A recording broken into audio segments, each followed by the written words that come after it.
இன்றைய பாசுரம் 25வது பாசுரம். ஒருத்தி மகனாய் பிறந்து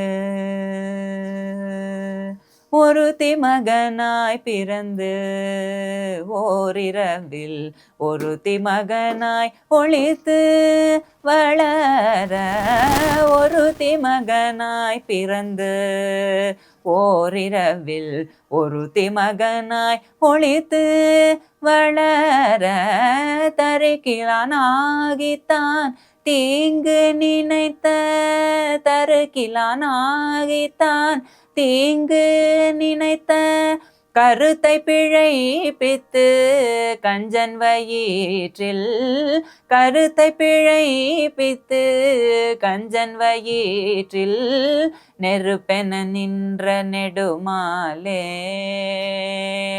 நெருப்பென நின்ற நெடுமாலே உன்னை அறுத்தித்து வந்தோம் பறை தருதியாகில் அறுத்தித்து வந்தோம் பறை தருதியாகில் திருத்தக்க செல்வமும் சேவகமும் யாம் பாடி திருத்தக்க செல்வமும் சேவகமும் யாம் பாடி வருத்தமும் தீர்ந்து மகிழ்ந்தேலோரெம்பாவாய் வருத்தமும் தீர்ந்து மகிழ்ந்தேலோ எம்பாவாய்.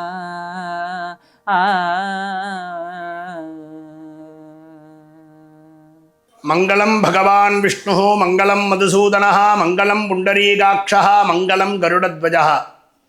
ஆண்டாள் அருளி செய்த 25வது பாசுரத்தினுடைய மகிமையை நம்ம பார்க்க போகிறோம். பாசுரம் ஒருத்தி மகனாய் பிறந்து.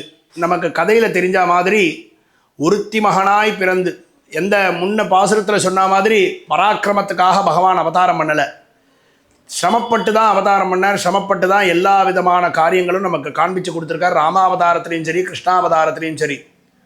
அப்படி சிரமப்பட்ட அந்த பகவான் கஷ்டப்பட்டு அந்த காராகிரகத்தில் பிறக்கிறார். ராஜவம்சத்தில் சொந்த மாமாவால் சிறைப்பிடிக்கப்பட்ட தன் தாயார் தகப்பனாருடைய கஷ்டத்திலேருந்து அந்த பெருமாள் அவதாரம் ஆன உடனே சங்கு சக்கரதாரியாக அம்மா அப்பாவுக்கு அவதாரத்தில் உடனே பிரத்யட்சமாகி, அம்மா என்னை பயப்படாதீங்கோ, இவனால் எனக்கு ஒன்றும் ஆகாது, கொண்டு போய் என்னை அந்த நந்தகோபுர இடத்துல விட்டுடுங்கோ அப்படின்னு அங்கே ஒருத்தி மகனாய் பிறந்து ஒரே ராத்திரியில் அங்கே போய் வளர்றார். அங்கே வளர்ந்தது தான் முன் பாசுரத்தில் சொன்ன மாதிரி சகடாசுரனாலையும் கன்றுகள் எல்லா விதமான ராட்சச பூதையினாலையும் எல்லா விதமான ராட்சசனாலையும் பெருமாள் எல்லாரையும் சம்ஹாரம் பண்ணுறார்.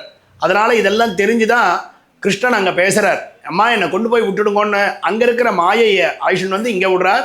அந்த கதை நமக்கு தெரியும். அப்படி பெருமாள் ரகசியமாக இந்த இதில் ரொம்ப விசேஷம் என்ன அப்படின்னா, இதில் சூக்ஷ்மமான விஷயம். அந்த வசுதேவர் என்ன பண்ணுறார், அந்த கண்ணனை எடுத்துகிட்டு போகும்பொழுது ஆதிசேஷன் கொடைபிடிக்கிறார். அந்த நதி தீரம் வந்து ரொம்ப முழுகி போகிறது. அவர் கூடையில் தலையில் வச்சுட்டுருக்கார். அந்த நதி தீரத்துக்கு ஒரு ஆசை, இந்த பகவானுடைய திருவடி பாதம் நம்ம மேலே படாதான்னு அந்த பிஞ்சு கட்ட விரல்ல அந்த ஜலம் பட்ட உடனே அந்த நதியை வந்து 2 பக்கமும் வழி விட்டு சுவாமி வேகமாக நடக்கிற மாதிரி வழி பண்ணி க்ஷண நாளில் அங்கே போயிட்டு அங்கே இருக்கிற குழந்தை இங்கே ஐஷன் வந்து விட்டு அந்த மாயை தான் கம்சன் தூக்கி போடும் பொழுது, டேய் நான் இன்றைக்கே உன்னை துவம்சம் பண்ணிவிடுவேன், ஆனால் உன்னை சம்ஹாரம் பண்ணணும்னு சங்கல்பம் பண்ண ஒரு குழந்தை அங்கே வளர்றதுன்னு இன்ட்டு கொடுத்துட்றா. அதனால தான் முன் பாசுரத்தில் சொன்ன மாதிரி ராட்சசெல்லாம் அனுப்புகிறான். எல்லாமே அவன் தொய்வாயிடுறது, தோல்வி அடைகிறான். பால பருவத்தில் இப்படி பெருமாள் பண்ண லீலைகள் தான் அங்கே ஒரு யௌவனமாக ஆன உடனே கம்சனை துவம்சம் பண்ணுறதுக்கு வரார்.